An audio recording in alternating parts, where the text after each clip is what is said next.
Yeah, just tap your mic. What about if I whisper? Then does that Why do you still always sound? gotta do shit like that, dude? Why do I gotta do shit like that? Why you always gotta make shit so fucking hot, dude? Damn. I'm not trying to. Damn. It's just You don't need to. it's just my natural He's pheromones. got that crispy ugh. Is the That all mic natural. working? Is the mic working? Now he's starting to sound like Lady Jessica, dude. Gollum.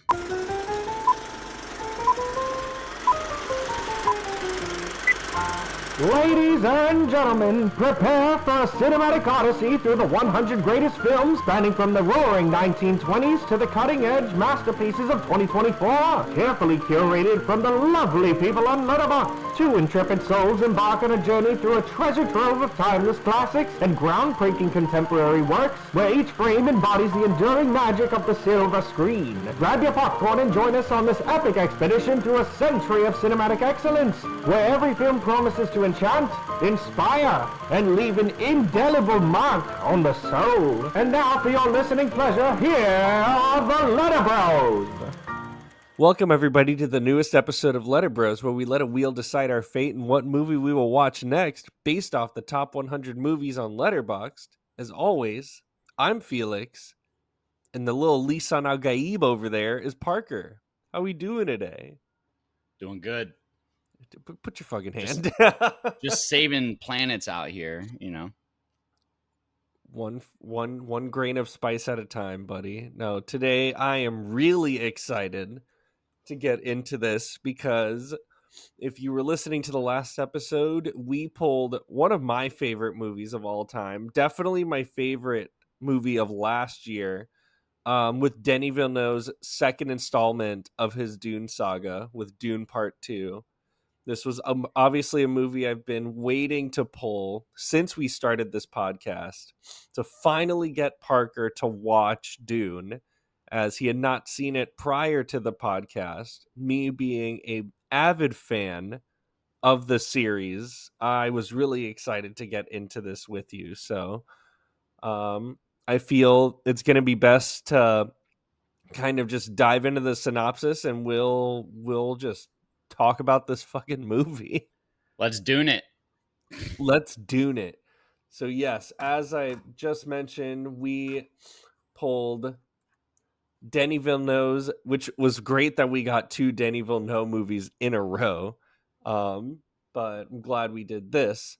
So in Dune Part 2, the second installment of Denis Villeneuve's epic saga, Paul Atreides embraces his destiny among the Fremen, harnessing his powers to lead a rebellion against the oppressive Harkonnen Empire and the entire empire itself. As he navigates political intrigue and spiritual transformation, Paul must confront his role as the professed messiah, the Lisan al Gaib, and the consequences of wielding such influence. Now, for this podcast, obviously with our rule of sequels, Dune Part 1 was not on this list. But I mean, for those who have watched it, it's like required viewing to watch the first movie. So Parker and I did watch both movies, but we will only be talking about Dune Part 2 as a film. So For the Parker, most part, yeah, for the most yeah, part. for the most part, like we'll obviously include like story elements or some introductions from the first movie, Well, my but first thought is that I yeah, would have preferred that Dune and Dune Part Two just be one 5 hour movie or like a 5 episode miniseries. I think it would have worked way better as that. Uh, really, yeah, yeah, and you could even add a little bit more because we'll dive into it. But there's a lot. It felt like there was a lot more story still to be told in Dune Part Two that they kind of just skipped over. And I don't know if that's true or not. I haven't read the book, but at the end of Dune Two, I watched Dune and then I watched Dune Two the next night, and I'm glad I did it that way because it really just keeps going from the end of Dune into Dune Two, and it's all one progressive story.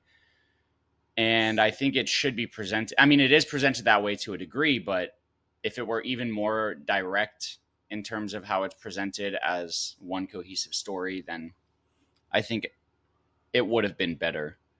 or maybe just easier in terms of a suggestion as to how to watch it, right? Yeah. But I mean, they did come out with a series on HBO Max, but I I'm mean, not going. I I'm didn't not going to watch watch that. it. And But granted, sorry, one second. no, you're good. I'll while he's doing that, I'll go ahead and just give I some made it worse. credits. Not for like I'll give some credits where it is because I mean, first of all, this cast is stacked. Like, I'm surprised they made this movie on the budget that it did, for the scale of this movie. I mean, this movie's budget was $190 million, and it grossed just close to $715 million worldwide. So obviously very successful, but I feel like that's like the budget itself was pretty cheap for the cast that we get and the scale of this movie. What was I the mean, budget? obviously, Repeat it one more time. what's that? What was the budget again? $190 million. Oh yeah, that's. Didn't they make Red One for like $500 million or something, Wait a minute. What? or 300 million maybe? I'm looking at it now. Hang on. 250 200 million. That's crazy. Red One had a 200 higher budget than Dune $250 Part million Two. and it literally made in the box office less than Dune's budget. $185 million. That's wild. It's I mean, crazy. yeah, Dune Part Two is the quintessential big budget blockbuster film. That's crazy. Exactly. And I And it mean, feels like it. It obviously, definitely like, feels like it. I wish that I saw these movies in the theaters instead of at home. They're definitely like go to the movie type movies. yeah, no, this was my first time watching Dune Part 2 not in a movie theater. I Hmm. had previously watched it about 4 or 5 times, all in large format screenings, from IMAX and Dolby. Trying to think of where else. Oh no, Whenever that was. Messiah comes out, I'll definitely go see it in IMAX probably. Oh yeah, definitely. Like that one, I'd probably. That's probably going to be one where I drive down to Fort Lauderdale like for the premiere if I can, Hmm. and That'd if be if awesome. I can, probably like Port Nah, dude, fly out Orlando. to Like, LA. We'll go see it at City Walk. oh shit, that would be amazing. Hell yeah, Actually, do a live episode. well, live stream in the movie theater be Direct upload crazy. to 123 movies. Oh my god, no, please don't put that out on the internet. So just running through like pretty much the main cast that we get. I'm gonna hate myself for doing it because I'm always like, oh my god, like just more movie footage I gotta pull, but it's important. Timothy Chalamet as Paul Atreides, Zendaya as Chani, Rebecca Ferguson as Lady Jessica. Um, I'll go and include this: Stellan Skarsgård as Baron Vladimir Harkonnen, Austin Butler as Fade Rotha, Florence Pugh as Princess Irulan, Javier Bardem as Stilgar, and There it Christopher is. Walken as Emperor Shaddam IV. When I saw Christopher Walken pull up, I was like, hold up.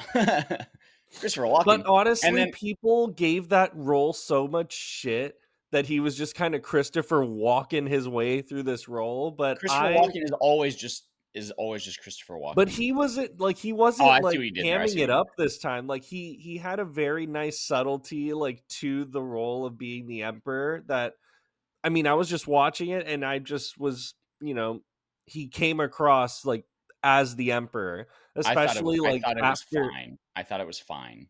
I think that it was probably just miscast, You in my think so? opinion. That's what a lot of people said. I thought it was all right. Like I think he did a good job. I was surprised, and obviously this is from the source material, but everyone everyone in this universe is so human, that it kind of makes it feel less intergalactic. I don't Like know if that's less fantasy intentional. vibe. Yeah, Like yeah, but I mean, everyone on Arrakis is human. The mhm. Harkonnens are essentially cyborg humans. I don't know, like Skarsgård's character has some kind of attachments or some kind of alien nature to him, obviously. Everyone else is just human, though, or bald human in Austin Butler's case. And then the No. Emperor's human. And like, that's fine. I don't really care. Yeah, But you're like, I it's didn't a feel like there space was a epic, lot but to there's no like differentiate. aliens. Yeah, yeah. Which is fine. I just thought it was interesting. Interesting. Well, lo and behold, dude, like that's just like what I'll say is that in the Dune universe, like there's definitely other like creatures and stuff. And I mean, like Well, you for have the those worms. who have read the books, especially God Emperor of Dune, like the that sort of mixture of like aliens and humans gets a little wild, essentially. So Okay. I I feel like in when you get introduced to like Dune and Dune Part Two, like, and that's when I stopped like reading all of the books too, because like all of the characters I cared about are essentially like not there anymore. But you do Interesting. get, I feel like in Messiah we're gonna get a little glimpse into all of that. And I'm kind of upset that Dune Messiah is gonna be the last of Denis Villeneuve's like Dune movies, because I would love to see him, put on like the next like installments after that. But if it ends with Dune Messiah, I'll be happy with that. Yeah, I But mean, I love it when a good franchise just stays at a trilogy. I think mhm. it's such a beautiful and underrated thing especially these days. I And just I'm like fine upset with because it. I that's think it'll not be the end fine. of Paul Atreides' like story. Like So Dune is Dune Messiah, Prophecy related in any way, shape, or form, or is that really just a cash grab on the name? what? Dune Prophecy. Dune Prophecy. Oh, the series? Is that what the series is called? No. Oh, what's Oh it called? well, like the HBO Max show. Yeah. Yeah, it's called Dune Prophecy. Do you know if that? I mean, because that's continued storytelling. But is Denis involved in that in any way, shape, or form, or is it any I aspect of Paul Atreides' story, or what? It has nothing to do with Paul. It takes place like 10,000 years before the events of Dune Part Two, Okay. or of Dune, essentially. But I'm looking through, and I don't see Denny's name on any of this, so that's why I was like, I'm okay.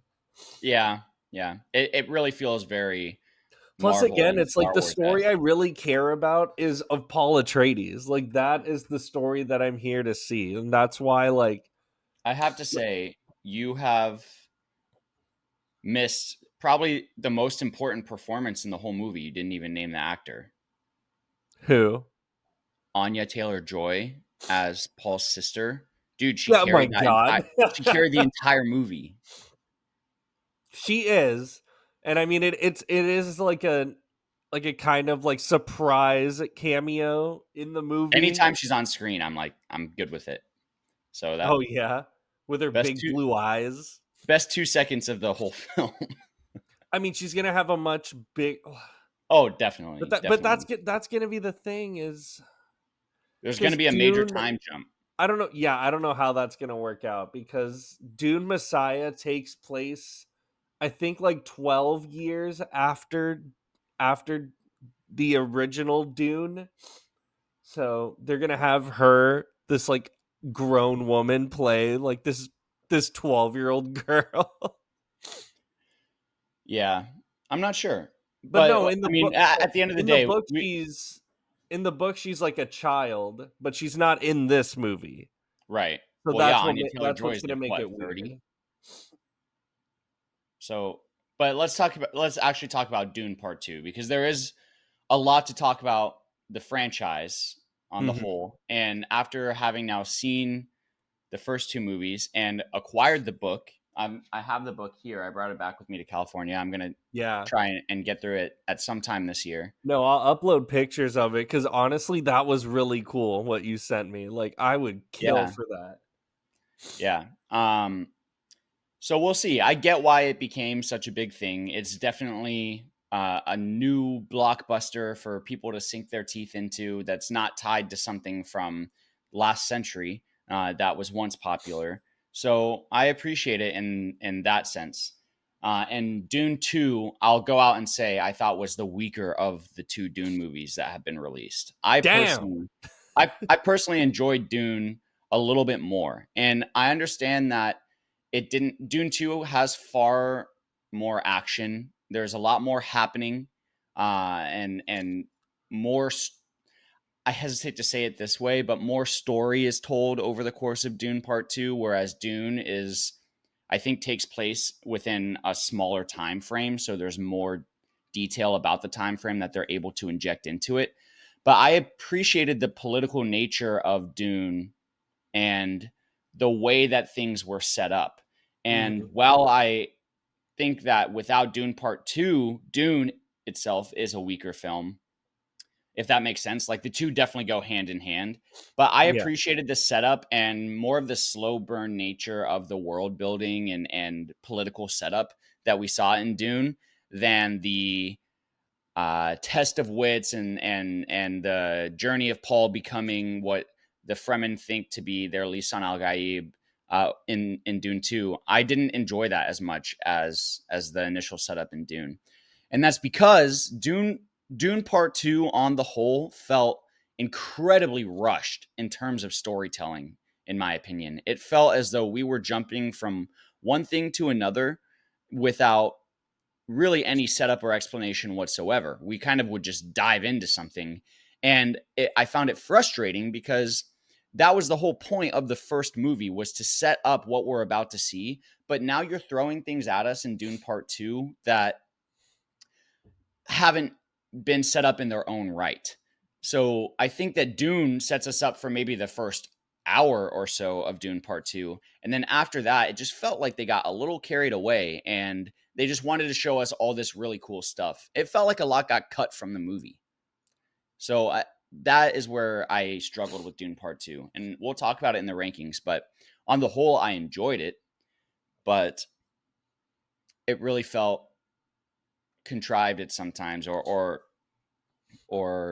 it felt like I was looking at things that weren't set up properly, that were objectively cool, but they didn't have the emotional depth because I didn't fully understand how we are suddenly in this location dealing with these circumstances. It felt very abrupt at times. I also have an even bigger problem with the film, but I'll hold it. I'll Oh hold my it. god. I want to hear your thoughts on that.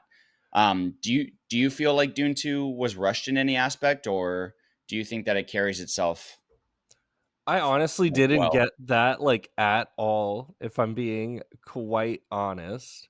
I Okay. mean, but I also, again, like, it's weird because I watched this movie not knowing like much about it. Like I've mentioned a couple of times like throughout like this podcast, that So, I went into it solely from just watching like the first movie, and then after I started reading the book series and all of that, I watched it again in theaters and had like a much like stronger or bigger appreciation for like the story itself.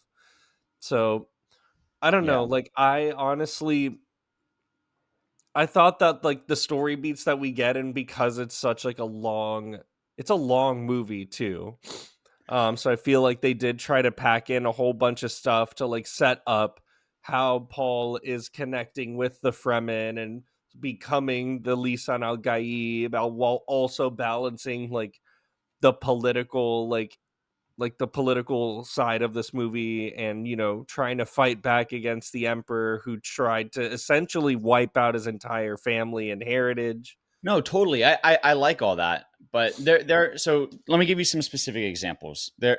There are quite a few. I think two or three where Beignet, go battle lay down. sequences when they are fighting against people on around a harvester, one of the spice harvesters, right? Yeah.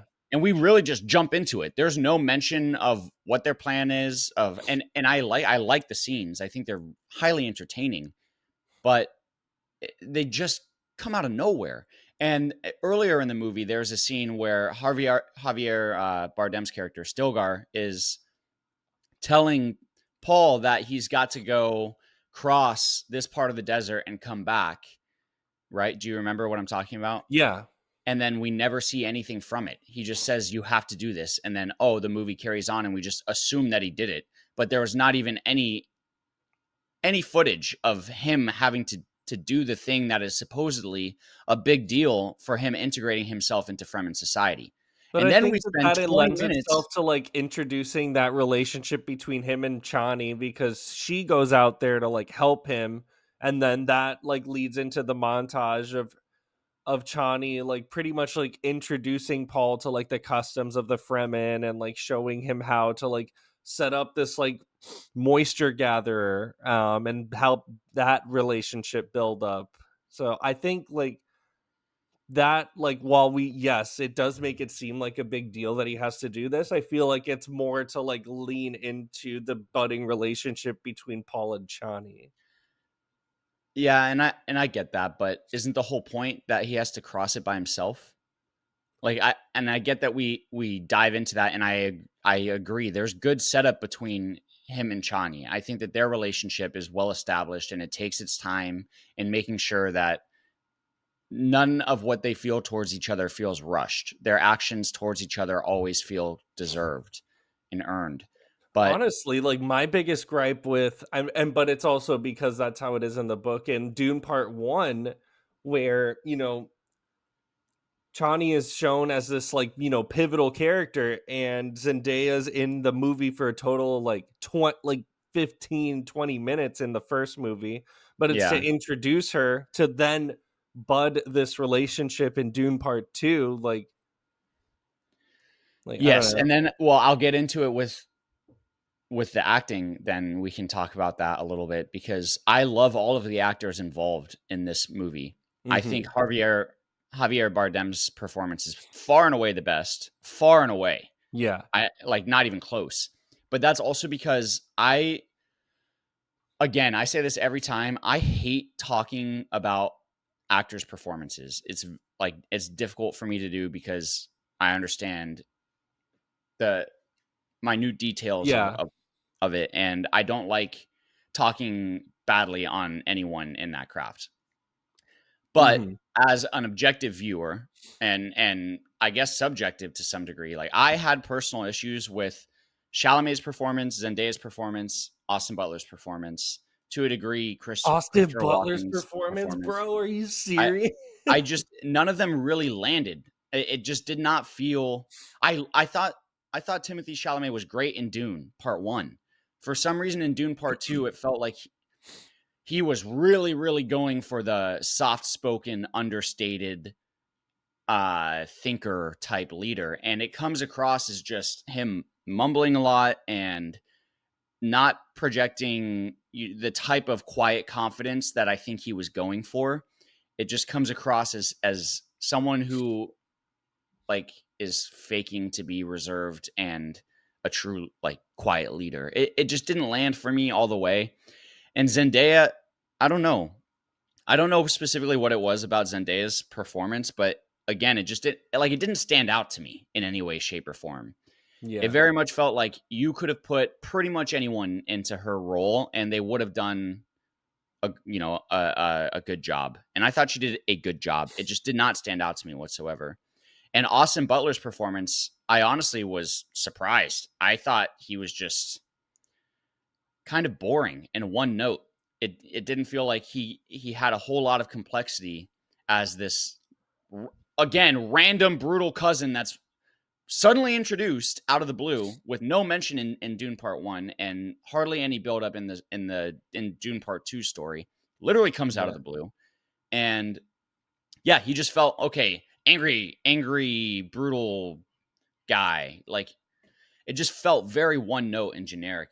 And same with like we discussed earlier with Walken to a degree. And I love all these actors, but in Dune Part Two, it just felt it felt like they were playing the type that they were cast for, and I didn't see any of their genuine talent and individuality shine through in any of their performances, unfortunately. Damn. Hot freaking takes from I know I'm from just gonna get Parker. destroyed. I'm just gonna get destroyed by the No, one and a like, half people that comment. to be honest, and what I will say is that a lot of people give Austin Butler, like, big props. Like, I've seen a lot of them be like, "Oh, best performance in the movie," and I'm like, I wouldn't say it was the best. Like, in my opinion, Austin Butler does a very good job in portraying this this character. And I mean, obviously, like I can sort of reference like David Lynch's Dune. Austin Butler's character was played by Sting in the original movie. No way. Um, so I mean, obviously, like this character is supposed to be portrayed as like this maniac, like this Yeah. hyper violent character, which we don't see. I feel like we could have gotten a lot more of, but I mean, like Mhm. we do in that arena scene where he's like toying with his prey essentially, and just like you see that hyper violence, but I feel like we could have gotten more from it to help further develop his character. Like I feel like we Yes. get that scene on like Gidi Prime, like with him like in the arena talking to Baron Harkonnen, and then he suddenly becomes like the governor of Arrakis, and we don't see him again. Suddenly. We don't see him as often until that final scene. Like we Yeah. get little And bits here also and how there, but the guy he fights that originally betrayed Paul and his father, the doctor guy from Dune. he's not in Dune Part Two. Yeah, he is. He fights No, he's Austin not. Butler. He's dead. That's what I thought. But he fights Austin Butler's character in Dune That's a Part 2. different person. I pro. That's a different person, dude. I literally have in my notes, like, how is this guy still alive? No, he died in the first movie. So Yeah, who was the guy in Dune Part 2? he gets killed by Baron Harkonnen in the first movie. Yeah, yeah. Yeah, that's shit. What's his name? Dude. Dr. Yue, played Dr. by Yui. Chang Yeah. Chen. Yeah, Yui. Yeah, he dies like when he brings Leto Atreides to Baron Harkonnen. He's just like, "Oh, thanks. You can join your wife," and he kills her. No, So the who's the other guy guy was in like another like another Atreides doctor? like soldier Oh, essentially. okay. That they both just happen to be Random then. I thought it was the same guy because he was talking about how close he was to Paul's dad, the Duke of Atreides. They were just both Asian, Parker. Yep, that must be it.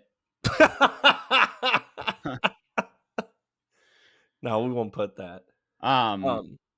Also, I had a major fucking issue with the sandworms in this movie, dude. What's Major wrong issue. with the sandworms? Cool as fuck. Okay, it's super cool that we have this whole massive sequence of Paul trying to figure out how to ride a sandworm, and he gets the biggest one, and everyone's going crazy. Like, it's this really hard thing to do. Like, you know, it takes real talent to ride a sandworm like that. And then fucking jump cut to 30,000 fucking Fremen just camping out on the back of a sandworm like it's Okeechobee State Park. It's ridiculous. Yeah. Absolutely Come ridiculous.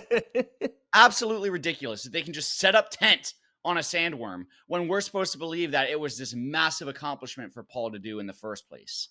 Like, Well, because it was the first time that he did it. Just stupid. Because they act as though not everyone in Fremen society can ride a sandworm. They can. That's how they treat it. It's like a rite of passage for the Fremen. I guess. I understand it's a rite of passage, but like, and they like make it a big deal for him because he's not Fremen. They're trying to see if he's if he's the Messiah, if he's this, you know, chosen person. So that's why they make it a big deal for Paul. But I feel like riding a sandworm is like common transportation for the Fremen. It gave me a massive eye roll every time I saw it. I'll just put it there. Good God. A lot of that scene was shot practically too, which is crazy. Where they got a sandworm? Where they got like, they're essentially throwing like buckets, like gallons of fucking sand at Timothée Chalamet with That's like awesome. fans. They had this like rig set up for him, like to ride the sandworm when he rides it for the first time. Like, it's awesome, dude. That's super cool. It just felt like it was a letdown for me personally. Especially after we got the scene of him like riding the sandworm where it's like super epic, and then all of a sudden his mom jumped up to his mom in a little box on a sandworm. Literally. Yeah. fucking cool, bro. Jesus. I guess, but make it make sense. Like, I'm sure that this is what happens in the book too, and I would have a problem with it in the book as well. Mhm. But I don't know. It The bothered movie me. It did bothered me take because we some spent so much liberties, like, time. We spent so yeah. much time on him trying to be able to ride it. And then it just felt like it was all for nothing. I'm like, okay, it's clearly not that fucking hard. Like, all it means is that, yeah, and I understand, like, what I'm taking away from Dune Part 2 is that Paul Atreides is not the Lisan Al Gaib. I think that's pretty obvious, right? He is the Lisan Al Gaib. You see him literally basically become the leader of the Fremen. Like Sure, but I think he's a false but I feel like prophet. that's why he's He's a so false reserved in prophet. the movie, because like he's kind of thinking like 3 steps ahead of like he knows what the prophecy entails because the Bene Gesserit like basically implemented and injected the Exactly. story to like Exactly. better themselves, but they believe it, and Paul is like checking all of the boxes essentially Exactly. until like But he because those literally boxes are drinks. made by the Bene Gesserit, and this is Yeah, where but I then like he where I drinks like the the movie water of because life that literally kills men, and he survives because he is the Lisan Al Gaib and fucking takes over, basically becomes the leader of the Fremen. it's all according to the plan of the Bene Gesserit. I But think and his and and that's where I could see that, but I feel like some of it has to do with Paul's skill or like his like physical being at some 100%, point. 100%. It's like the water of life, like him surviving, drinking the water of life that literally everyone is saying in the movie kills men. It literally just kills men, and But he is able to survive. I feel like part of that has to do with Paul, like himself. yes, definitely, definitely. And the I don't fact know. that, his I feel as though we're being set up. His mom definitely everything is going according to the Bene Gesserit plan. It seems yeah. as though his sister is being set up to be the true chosen one from the Bene Gesserit side of things. And maybe that's not the Lisan Al Gaib. Maybe it's some higher power that the Bene Gesserit are trying to create. But it certainly feels like his sister has all that genuine power here. And Paul, yes, is going through all of these trials and is assimilating into Fremen culture and becoming a leader. However, he's doing it by the playbook that was already set up by the Bene Gesserit when they knew full well that they would be able to manipulate the masses Oh, on dude. Arrakis in order to make them believe in a false prophet while they die, so they can divert their attention and accomplish their true goals. I don't know where we're going. This is my interpretation based off what I've seen. I'm But just like now I'm like it seems about a it's all story about coming a back false to me now, dude. It's all huh? coming back to me from the books and shit where Okay. I'm like, "Oh no, dude. Like that is not what's going to Have you read happen." all of Dune and all of Dune Messiah? Yeah, well, Okay. Dune is one book. Dune Messiah is the second book, Right, right. and then Children of Dune after that, like that's You've what read like all the of them? Children of Dune is the literal end of Paul Atreides' like his arc Okay. essentially. So I'm wrong.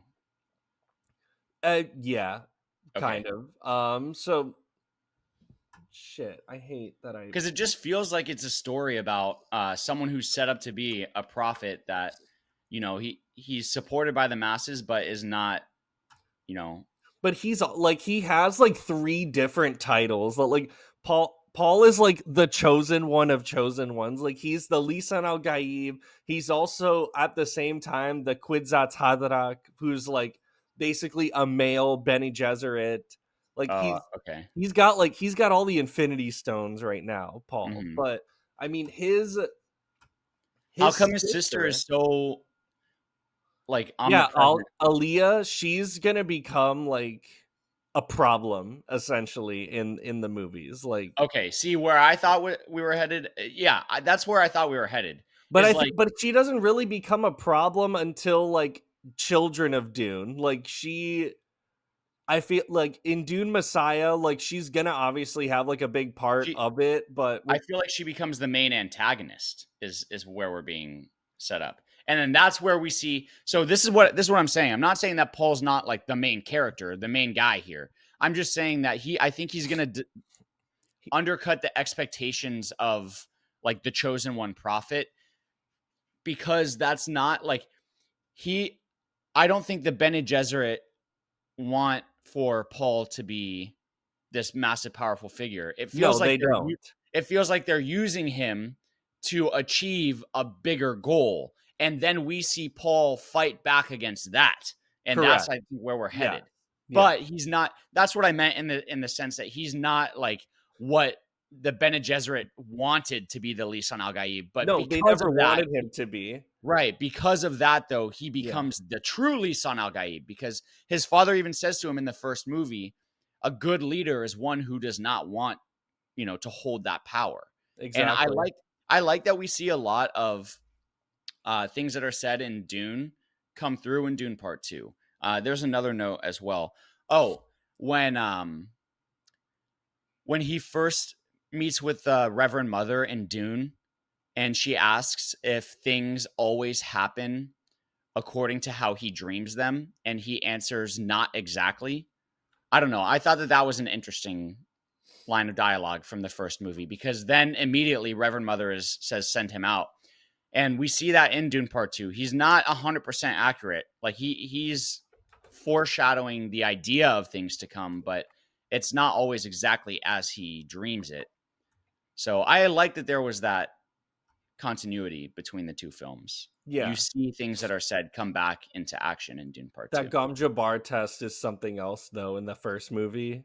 Yeah. I don't know. How did you feel about them doing it to Butler's character? I feel like that one was a little bit. That's the one where that's probably the only scene where I'm like, oh, okay, that it's like it has to be a callback from an iconic scene in the first movie, like because that I don't remember that happening in the book.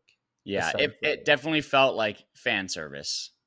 That one definitely, yes. That's the only time where I'm like, all right, guys, like come on. And it felt very like all you had to do let's was explain this away. Fade Routha. Like that's all you had to do. It's like that's all you had to do. You didn't have to go and make him do the Gom Jabbar test. Like they were trying to secure the bloodline essentially. So that's all they could have done. But then they bring out the box, and I was like, oh, okay. That's what I mean. There are major things that happen in Dune Part 2 that I feel are just kind of skipped over. Like we watch it happen for 8 minutes and there's no mention of it beforehand and no mention of it really afterwards.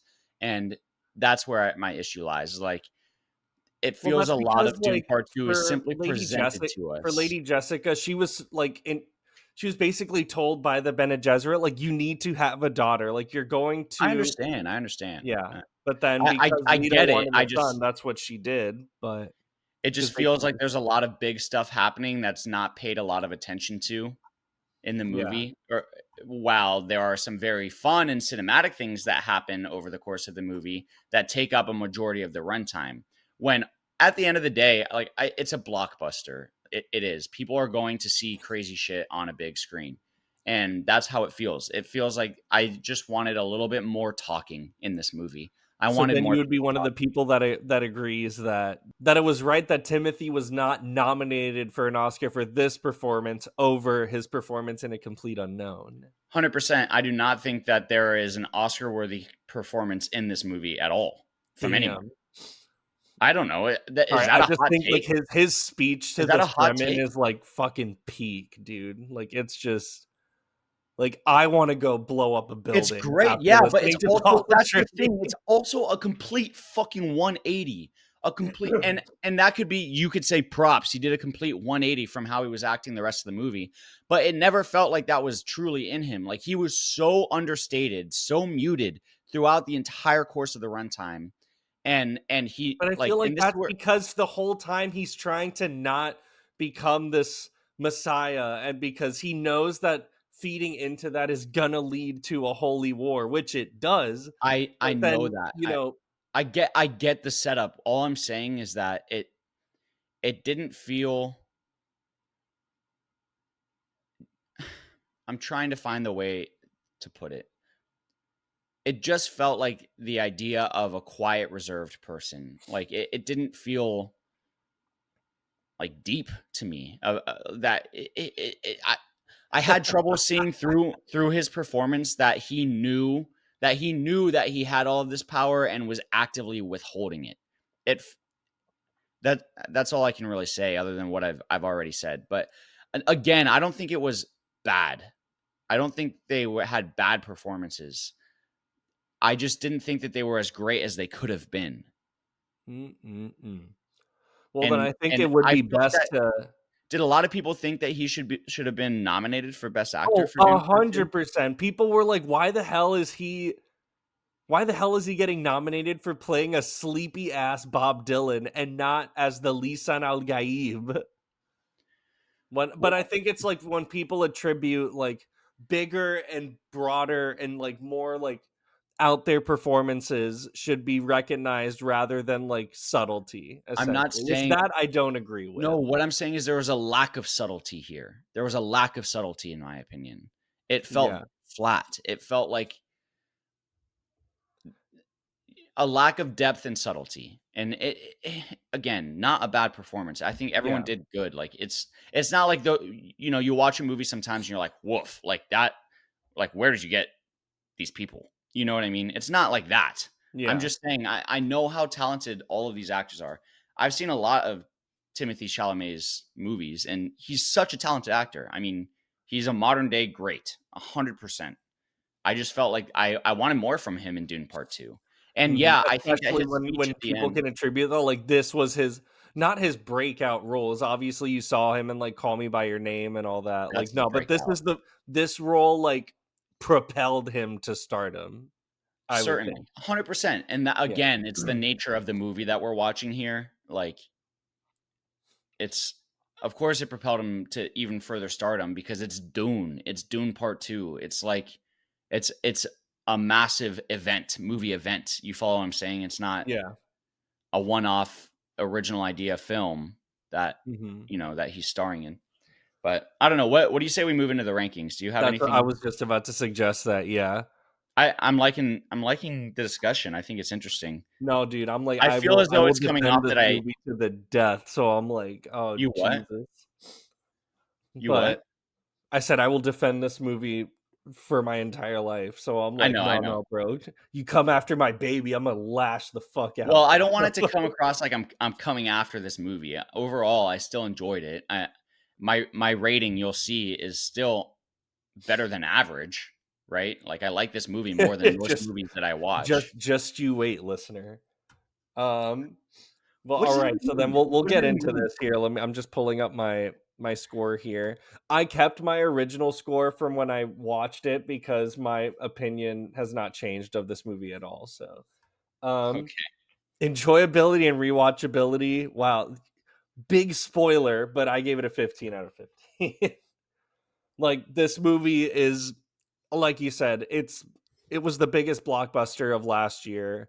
It's I feel like this was the first time that like a I took on a movie as like an event where I had to Exactly. watch it on what?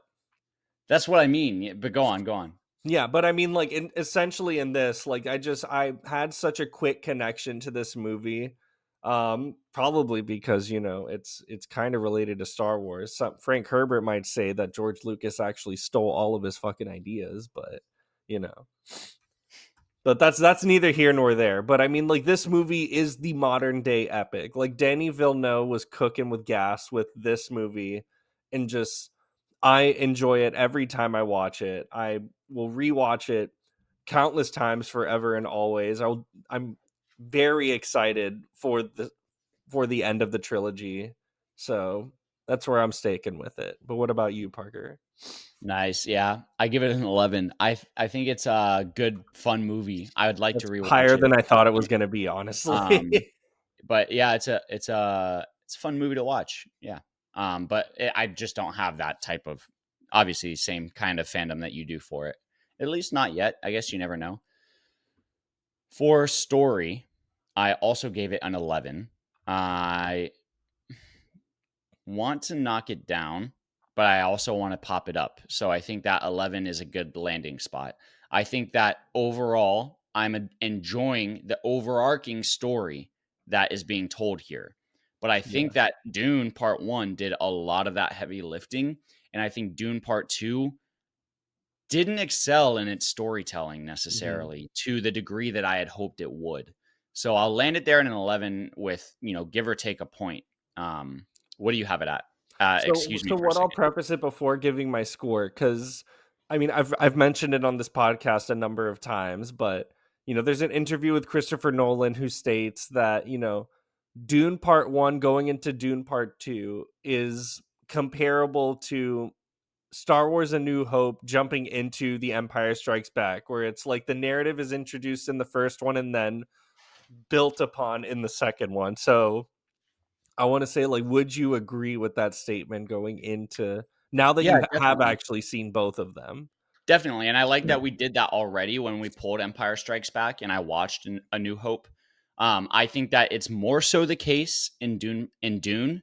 I think that may have to do with the fact that Star Wars has been out for so long now, though, that most people are in general familiar with the setup for Empire Strikes Hmm. Back. And So honestly, it's just an easier story to follow. definitely, definitely. However, Yeah. I think that there's better payoffs over the course of Empire Strikes Back than there are in Dune Part Two, personally. Yeah.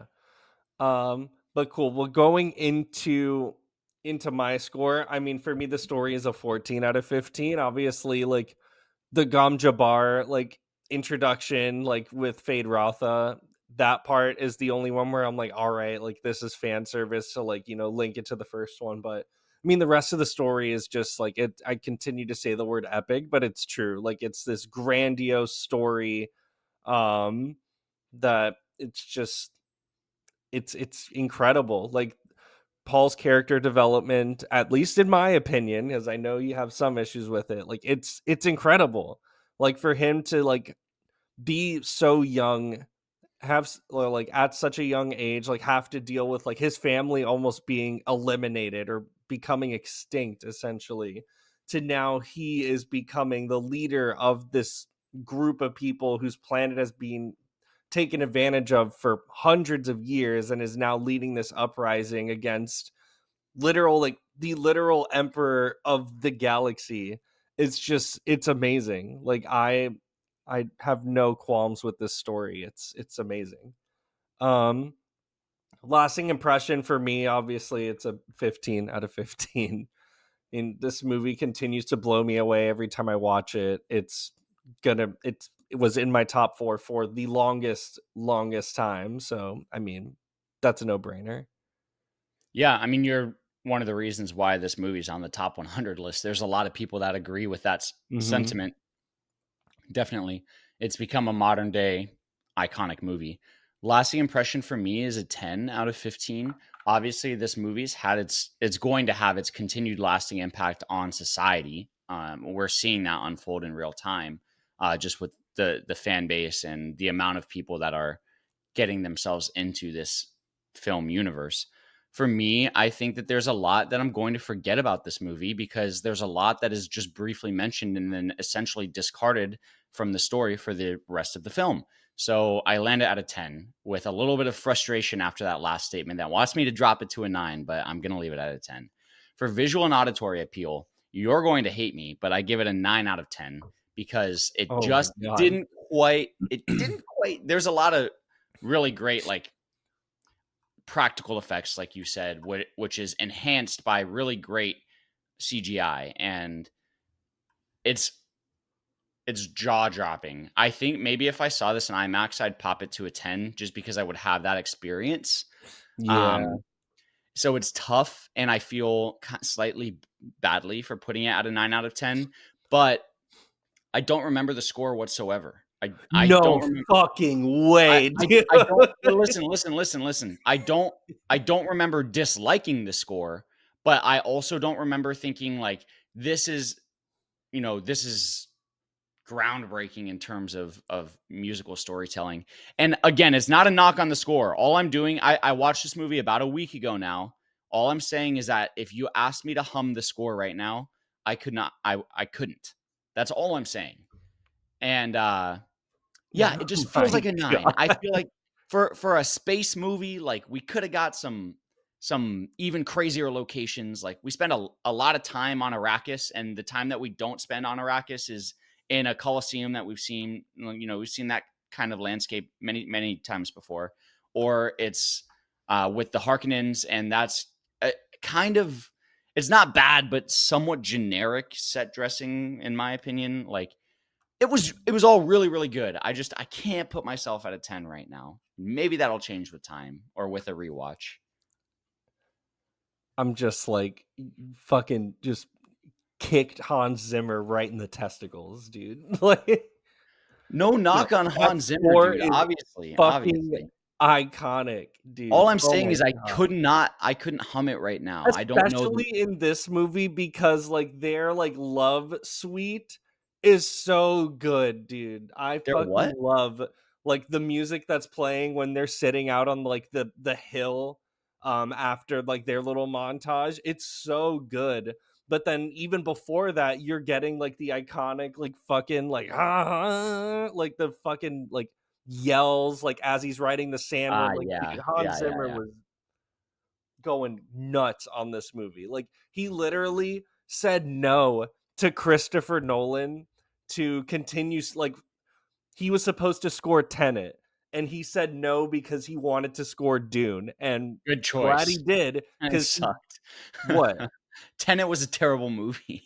It wasn't a terrible It movie. wasn't terrible. It It's was not his best, frustrating. but it's not a bad movie. It was a very frustrating watch. Yeah. Well, anyways, I gave it a fucking 10. Yeah, hang on. I gave it a 10 out of fucking 10, bro. This movie looks great, sounds great. Like, shout out to Greg Fraser for literally like the 10 out of 10 scene is within the first 5 minutes of this movie is when, you know, the Harkonnen soldiers are trying to find like who's shooting at them and they just start fucking floating up a mountain. Like that shot alone is amazing. Like the composition of shots and even just like no, my favorite shot of this entire movie that like watching it in IMAX was like I didn't think I would see something like this. It's the shot of after Paul drinks the water of life, and he's walking through this crowd of Fremen, and like it just fills the whole fucking screen of just people's heads, and you're seeing Paul walk through the crowd. Do you remember this shot? Mm-hmm. Yeah, that Vaguely. and obviously the fucking Yeah. shot that's in our intro video that he's walking through the desert, and all of a sudden you see a giant fucking worm like you know breaching like a humpback whale in the sand. Like it's just like Give me a it's second. so Let me look at some other rankings here. on Letterboxd. No, like my past visual and auditory appeal Yeah, rankings. no, dude, So like like this movie, I recently gave Sinners a 9 out of 10. but that like that I don't I know. gave Incendies a 9 out of 10. I feel equal about those visual and auditory appeals. But that's I like gave what in terms of like maybe like Sinners, like I watched that also in I watched that in fucking IMAX 70 I gave millimeter and I Oppenheimer a 9 still out of like the 10. way Dune looked a whole lot better Oppenheimer because it 9 out just of 10. felt bigger. I don't know, like Here's the last 10 out of 10 I gave for visual and auditory appeal was The Thing. I think I'm good at a 9. I'm good at a 9. okay. I appreciate it. You almost had me convinced to flop over to a 10. I had to take a look back, but I put God it on par damn with it. Sinners, which they're both fucking visual masterpieces and auditory masterpieces. They're great. They're great. It's like we, And that's this where I feel like it's a how the 10 out of rankings 10 are. because it's like the music accompanies these visuals. Like a lot of times that we see here is like the movie looks great, but the score is like left to be desired. Like Incendies looks amazing. The score couldn't tell you what's going on in the score. But this one, it's That's like totally where I'm at with Dune. it's fucking Totally where I'm Greg at with Dune. Fraser and Hans Zimmer coming together to make this incredible like visual and auditory experience. Well, you think you're mad now. Just you wait till we talk about pacing. I'm gonna cry. Well, pacing, I gave a 9 out of 10. Like, there's some aspects that do drag for me a little bit in the beginning of the movie. But after like a certain point in that, like, I think it's more so the scene of when Lady Jessica like becomes the new Reverend Mother. Like that scene for me, it just takes a little bit of like getting used to. Like, I'm not the biggest, and that's gonna get into acting, but I'm not the biggest fan of Rebecca Ferguson's performance in this movie. She So plays whenever she's on, his mom. Yeah, whenever she's on screen, it kind of like it takes it away from me a little bit, especially when he does her little like baby voice. But again, that goes into acting. Her scenes in the beginning kind of like lull it for me a little bit, but after that, the movie picks up exponentially. But what is your score? So I gave this a 6 out of 10 for Holy pacing. fuck. And I have in my notes, like, this is one of the few times I've been so frustrated about the pacing of a movie, not because it's too slow, but because it's not taking its time. And this movie just does not take its time to give you something that is fun to chew on, in my opinion. Like I said, I mean, we are just constantly jumping from like fucking random thing happening to random thing happening. And there's not a good flow to this movie. I have in another section, like I just note, I will go on my notes as I'm watching the movie. And I feel like this movie actually has really poor pacing. And I put that down because I was surprised because we're moving at a brisk pace throughout the movie. There's a good amount happening. It's just that it's not paced in a way that was easily digestible or enjoyable for me because I just wanted this movie to have more depth. This movie feels very one note to me. And there's a very deep story that's being told here. It's just I don't feel like we're getting to dive into, as the audience, the nuances of the story, because instead we're being fed a lot of the really fun battle sequences and blockbuster type visuals that are great, but they're not doing both at once. And that's where I had a major issue with this pacing, the pacing of this movie. It just Girls, back it up. felt like I was in a car crash at times. For the acting, what did I give it? I gave the acting a 7 out of 10. Again, I think Bardem as Stilgar was the best performance in the movie. The best And performance of the movie. yeah, and He is great. Oh the god, rest he's of the funny. performances I felt were kind of flat. It felt like Bardem really like lived on Arrakis. Like that dude had do you understand what I'm talking No, about? I do, Like, and that's why I'm laughing. Is he's like dude, he feels like Zendaya didn't he have gets that off depth. this character like his brain is fucking fried. Like Yes, no, literally, like his heart and soul and mind have been on Arrakis forever. Like Bardem downloaded so much history as that character, in my opinion. You Mhm. could fucking feel it just emanating off the screen. And Especially then, like the little moments of him just like talking to the other Fremen in their language, and he's making all these little like click noises and all that. Like it feels yeah, very natural. It doesn't feel like he's like, oh, just talking this made up fucking language. Like right. where And then there's Zendaya, sometimes where I hear Timothy Chalamet talking in that language, and it does seem a little bit odd until we get to his monologue, and it's just fucking epic. But yeah, Javier Bardem like is a Fremen. Like he is straight up like he is Stilgar. but not Zendaya, in my opinion. It felt like Yeah, that's yeah. felt like Zendaya grew up in the United States and then transferred to a high school on Arrakis like 4 years ago.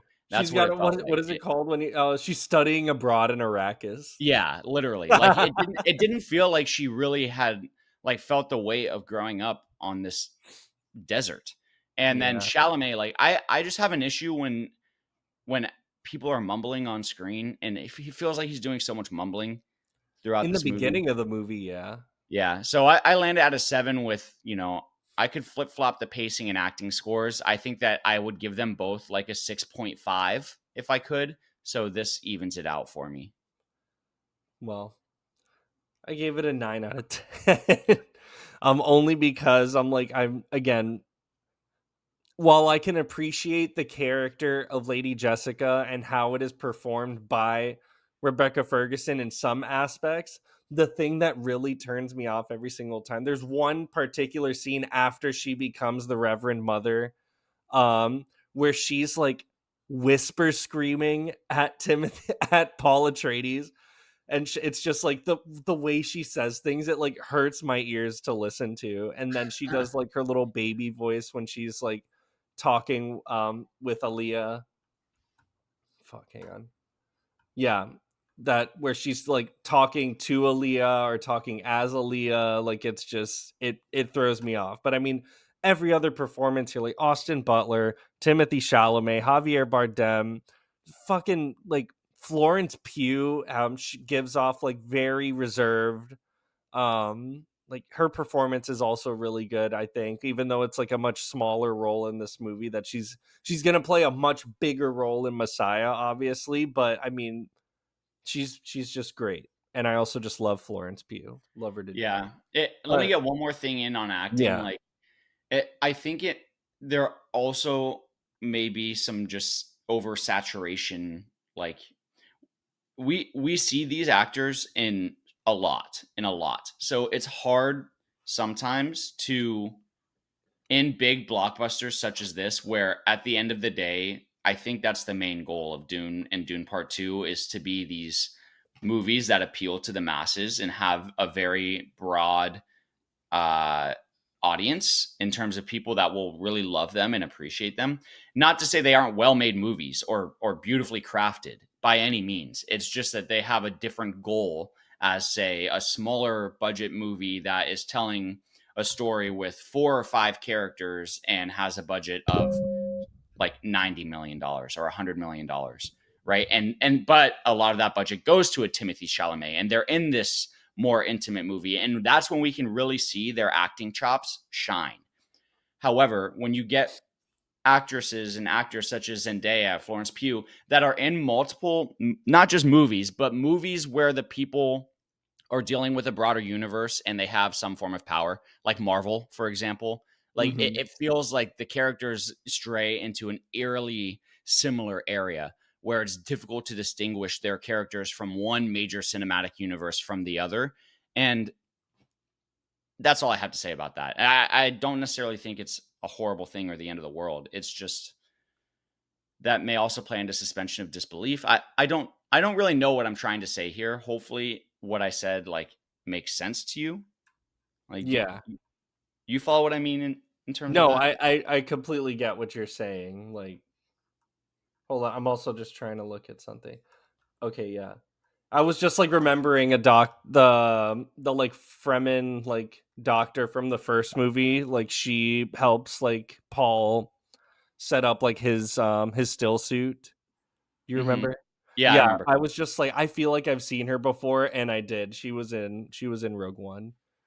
Sorry, it was just like a random thought, but I was listening to what you were saying. Like, I get it. Like, It would be interesting to see like other, not, I'm not saying like non-established yeah, actors in like this role, but actors like that you like don't are not super familiar with, that it makes it easier to like not not attach them even to this like character. I think you could replace a lot of the characters in this movie with other A-listers, and not that it would be better, but I would be interested to see what direction that movie goes in, because I think that the characters in this movie could be played by a lot of different people, and it would offer different perspectives that I think would also be interesting. Yeah. What do you have for suspension of disbelief? Because I'm just going to keep breaking your heart. Hang on. I'm pulling it up right now. For suspension of disbelief, I gave it an 8 out of 10. You know, there were some parts where I'm like, I feel like I feel like with Dune Part One, I felt I was more immersed in Arrakis than Dune Part Two a little bit. Obviously, like Dune Part Two, it like builds up more of Arrakis, and you're on there, obviously, like the entire movie with part of it on Gidi Prime for like a hot second, but it mainly takes place on Arrakis. And while I did feel immersed in that aspect, there were like a lot of the times when we jump to like the Emperor's Palace, when we're like the scenes with Florence Pugh, it I don't know, it didn't feel very space like after that. I felt like we were just like in somebody's like vacation home in Italy. Like, but then Yeah. once you're on Arrakis, like you're fucking in it. But that's where I feel comfortable with landing suspension of disbelief. So, yeah, I agree with what you're saying. I'm trying to find stuff on Reddit to like up my score, you know? like explain some of this? Because I have in my notes, like, how is there this massive nuclear storehouse on Arrakis that the Atreides operate when they literally just got there weeks beforehand that they're now having to defend?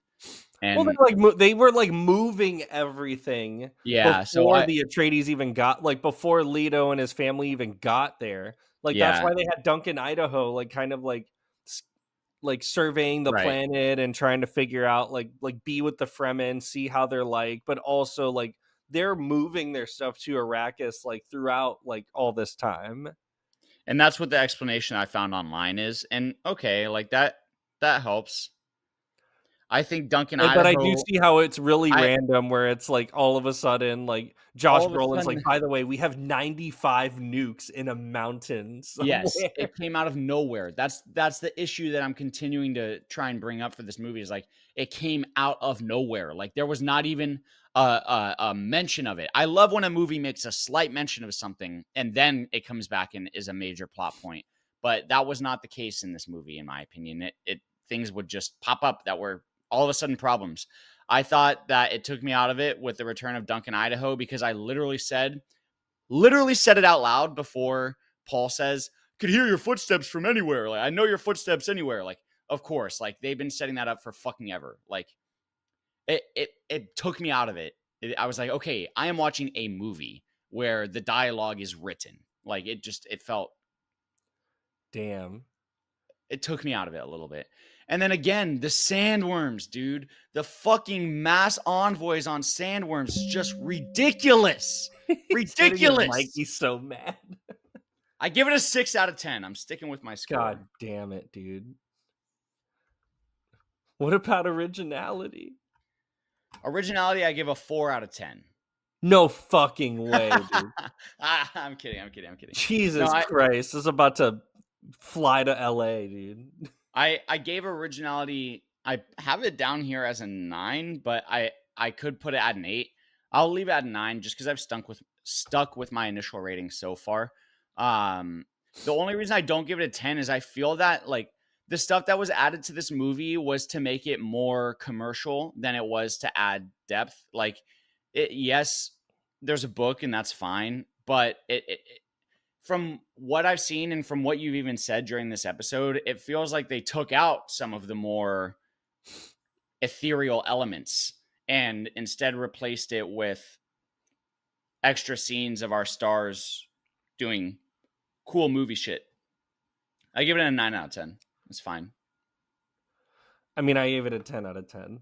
I mean, this movie is very hard to adapt. Like, it's hard to adapt a book that at the end of the book has a compendium to help you understand everything in the book. Like, the book is very, like, it doesn't really it's not very narrative friendly. It just kind of throws you in and assumes that you know everything about this movie ahead of time or about this book ahead of time. That you have to Well, okay. literally go back to the back and be like, what the hell does this word mean? Frank Herbert literally put a dictionary in the back of his own book to be like, this is what this word means. This is what's happening. That's Like, interesting. Yeah. it's difficult to adapt. And I mean, obviously David Lynch came out with his movie and that was very like him battling the studio to make what he wanted versus what was going to be commercially successful. And I feel that this is the pivotal adaptation of this source material that he was actually able to do it. 2, that he was actually able to make it marketable and very Who? profitable and also make it something that people actually Talking about Denny? love. Huh? Who are you talking about? I'm talking about this fucking movie, bro. No, you said he. You said he. Denis Villeneuve. Okay, that's what. Okay. Yeah, that he was able to go and adapt this source material in a way that made it palatable for a general audience and not just Definitely. like even for me, I was like, I've watched the first Dune and I was like, I'm not really into this, but then our friend made me watch it again and I fucking loved it. And I heavily dived into the source material. And I think that a movie as a source material as weird as Dune, when you first look into it, you're like, this can't be made into a fucking movie. This is crazy stuff. Mhm. But Denis Villeneuve did that. He took this source material that literally bombed in the 80s. It literally almost ruined David Lynch's career.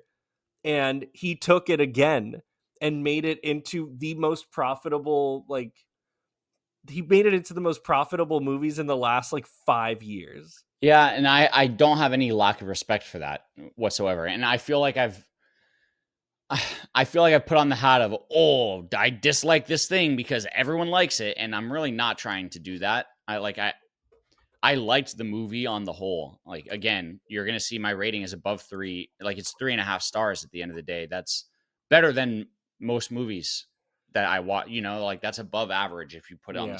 the scale. I feel as though the story I would prefer to see one that is less. I'm gonna have to watch the 80s version. I'm sure it's not very good, but It's I, it's interesting to watch for sure. It's a lot yeah, more grimy, and you're gonna, if you thought the suspension of disbelief was bad in this one, you're gonna watch David Lynch's, and it's gonna be worse. yeah, Everything looks I like it don't was doubt it. made in a studio. Well, it's not just the look; it's also the storytelling suspension of disbelief, like the things that So are set what up. I would probably compare David Lynch's Dune to this one, it's that 75% of the movie is Dune Part 1, and then all of a sudden Dune Part 2 is crunched into 20 to 30 minutes of the rest of the movie. Hmm. I'll Like probably it's watch this just at some but point. the one thing I will include that David Lynch got correct from the books that Denis Villeneuve did not is that Aaliyah is in David Lynch's Dune, because in the book she's already born. She's already in the world, and she Mm-hmm. actually kills the emperor. Or no, she kills Oh, Baron hold Harkonnen. up, hold up! I don't want to know it. Well, no, I don't think it's going to happen in Dune Messiah. I There's know, no but I want way. to read the book. Oh shit. Well, might be. All right, what do you give for Forget what I attachment? just said. Attachment 5 out of 5 for me. No I'm very surprise. attached to this movie. I give it a 3 out of 5, which is just an average rating. Well, cool. So we have it. Well, for me, a 5-star movie. For Parker, a 3.5-star movie. And overall, it's sitting at an 83.5, which puts it at a 4-star movie. Nice. This might be one of the biggest spreads we've had between our scores. Abso-freaking-lutely it is. It you said 83.5. Yep. So it Nice. puts I mean, it hey, it still wiggles its way into our top it 10. didn't beat Witness for the Prosecution. I That's personally crazy. am okay with that. I know you are. 2024 score 83.5. So in a going into wild this, turn of events, Dune did you Part think 2, this was going to beat Empire Strikes Back? I thought it was going to be up in the I honestly thought you were going to love this movie a little bit more, but I did like it, but yeah, I certainly did not love it. that's crazy. So yeah, we land Dune Part 2 at the number 8 spot on our list. So still a top 10, but Yep. it's not as high as I thought it was going to be, but I'm fine with that. You All right, know? what number movie are we about to pull? We are about to pull number 35. Oh, let's go. We're here. We've watched Dune Part 2. We still have a couple. We still have a fuck. Why did I say a couple? We still have a shit ton of movies left. A majority of the movies we still Yeah, have I left. just saw Across the Spider-Verse. We still have both Spider-Verse movies, 12 Angry Men, Goodfellas, Old Boy. But all right, well, I'm gonna stop saying movies now, and we're just gonna get into it. Are you It's not ready? going to be any of those. It's going to be something we haven't heard of. It's yeah, probably. Are you ready, buddy? I'm ready. I'm ready. Let's do it. All right. Holy crap. What are we getting? Oh my god. Oh, it's Tokyo Story. Tokyo Story. Almost apocalypse now. I was like, oh shit. But all right. So yeah, we have number 36, Tokyo Story from 1953. Well, it was number 36 when we initially pulled the list. And it still is number 36 Oh, really? on the Letterboxd Top 100. with an average rating of 4.4 out of 5 stars. It's directed by, I'm not going to pronounce this correctly, directed by Yasujiro Ozu from 1953.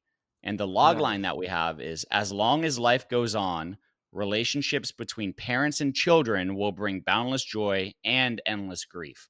I'm noticing a theme of a lot, there's a lot of movies on this top 100 list that tell stories about family and grief, and that makes sense. I like that we're getting similar types of stories from so many different cultures, because I think that is gives you interesting perspective always. Yeah. And I personally I've heard of this movie, but I have not really heard what this movie is about. And only one of my friends on Letterboxd have watched it, but nearly all of my friends on Letterboxd have it on their watch list. So I'm interested.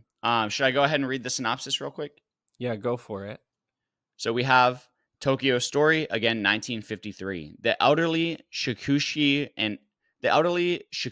and his wife Tomi take the long journey from their small seaside village to visit their adult children in Tokyo.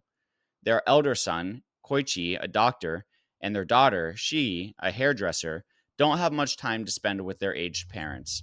And so it falls to Noriko, the widow of their younger son who was killed in the war, to keep her in-laws company. It's going to be heavy. I already know it.